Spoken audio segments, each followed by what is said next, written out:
از تقدیمات مجید کلابی.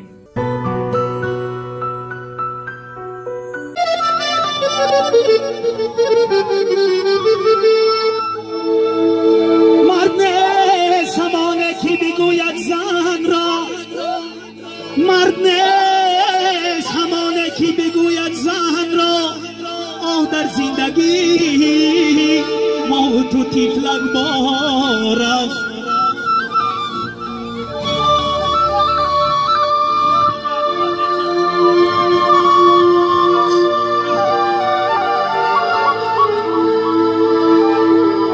مرد بخدای برای فرزند ناله، مردی دیگر زی فرزند بزار است.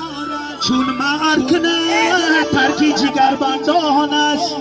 ها عضوی دلمه لعنتی من بسیار است.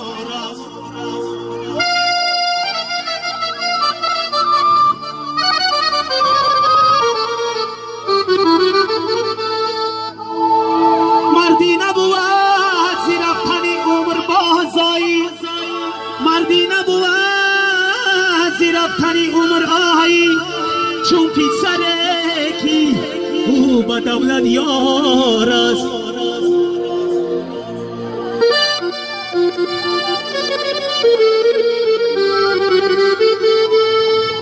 ای مرد اگر مردی نصیحت از من، ای مرد اگر مردی نصیحت از منه، بوی پیسرت دولتی به تکرار است.